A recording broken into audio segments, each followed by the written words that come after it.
YouTuber Komali బోను ఆ అమ్మాయి పేరు. దాదాపు 22 ఏళ్ళు, 21 సంవత్సరం ఉంది.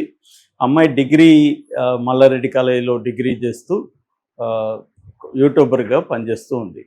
తను వైజాగ్ అంటున్నారు నేటివ్ ప్లేసు. ఇక్కడ మణికొండలో చిత్రపురి కాలనీలో వాళ్ళ మామయ్య వాళ్ళ ఇంట్లో ఉండి చదువుకుంటుంది. హ్మ్. అయితే ఆ అమ్మాయి చాలా అందంగా ఉండడం, మాట తీరు అది బాగుండడం, దాంతో యూట్యూబ్‌లో చాలా పాపులర్ అయింది. చాలామంది ఇంటరాక్టివ్ కూడా ఆ అమ్మాయితో చేస్తున్నారు. అక్క అని, తమ్ముడు అని, ఈ అమ్మాయి తమ్ముడని, అన్న అని ఇలాగ వరుసలు కూడా కలిపి ఆ అమ్మాయి అందరితో మాట్లాడడం, ఆ అమ్మాయికి చాలామంది ఫ్యాన్ ఫాలోయింగ్ కూడా ఉంది. ఈ క్రమంలో ఆ అమ్మాయి తన క్రష్‌ల గురించి, తనకి ఎవరంటే ఇష్టమో ఇలాంటివి కూడా ఆమె షేర్ చేస్తుంది. తనకి యష్ అంటే చాలా ఇష్టమని, కానీ యష్ పెళ్ళైపోయింది కాబట్టి ప్రదీప్‌ని పెళ్లి చేసుకుంటాను నేను. అతనికి 60 ఏళ్ళు వచ్చినా కూడా నేను రెడీగా ఉన్నాను.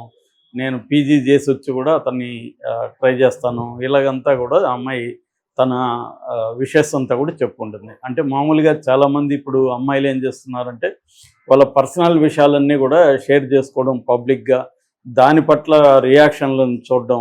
అలాగా అంటే ప్రైవసీ అనేది లేకుండా ప్రతిదీ పబ్లిక్‌లోకి తీసుకొని వెళ్ళిపోవడం అనేది చాలామంది అమ్మాయిలు కావచ్చు, స్త్రీలు కావచ్చు, ఈవెన్ అబ్బాయిలు కావచ్చు చాలామంది చేస్తున్నారు. ఎక్కువగా అమ్మాయిలు ఇలాగ చేయడం మనకు కనబడుతుంది.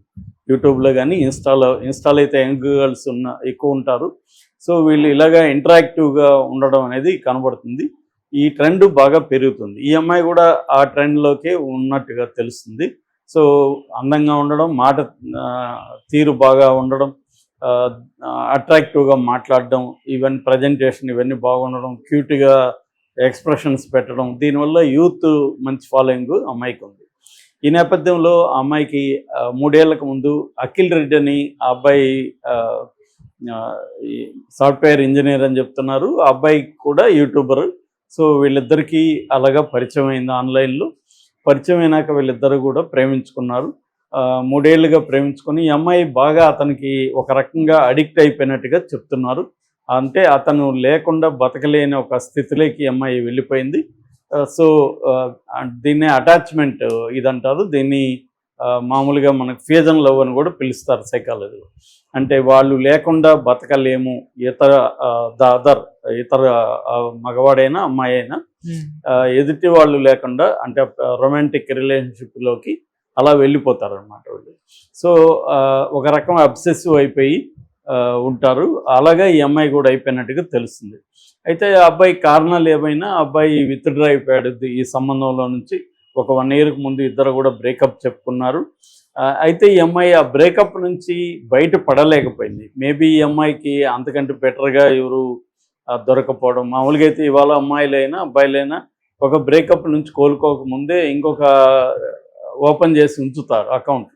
ఇంకొకరు దీంట్లోకి వెళ్ళిపోతారు. ఇది పెద్దగా ఎఫెక్ట్ పడదు. కానీ కొంతమంది సిన్సియర్‌గా లవ్ చేయొచ్చు. లేదా వాళ్ళు ఎమోషనల్ ఇందాక చెప్పినట్టుగా ఫ్యూజన్ రిలేషన్‌షిప్‌లో ఎమోషనల్ అటాచ్‌మెంట్‌లోకి వెళ్ళిపోతే వాళ్ళు ఒంటరిగా బతకలేని పరిస్థితి ఉంటదనమాట. సో, దానివల్ల ఈ అమ్మాయి బాగా సఫర్ అయిందని చెప్తున్నారు. కొంతకాలం క్రితం కూడా ఆత్మహత్య చేసుకోవాలని ట్రై చేసింది. అయితే ఇంట్లో వాళ్ళు సకాలంలో చూసి ఆ అమ్మాయిని సేవ్ చేశారు.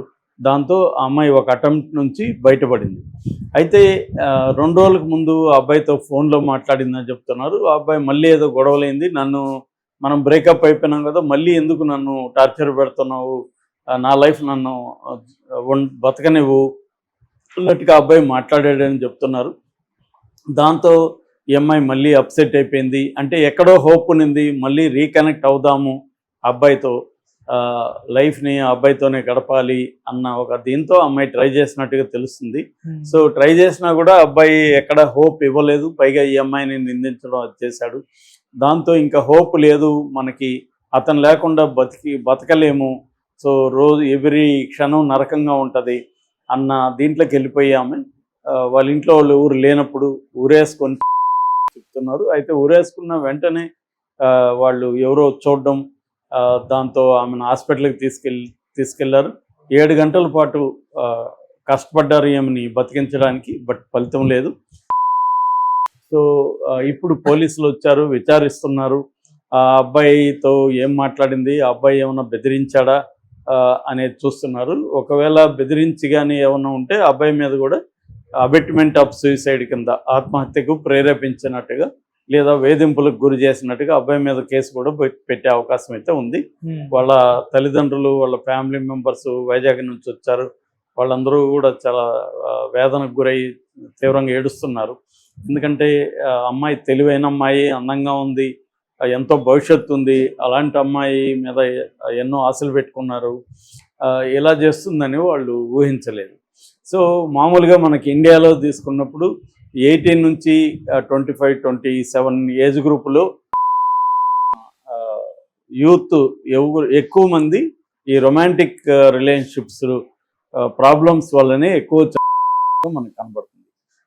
అదొక యాంగిల్ అయితే, ఆల్రెడీ ఒకసారి చేసిన వాళ్ళు రెండోసారి ఛాన్సెస్ కూడా 30 to 40% ఉందని చెప్తున్నారు. ఎందుకంటే సూసైడ్ ఐడియేషన్ అంటారు దాన్ని.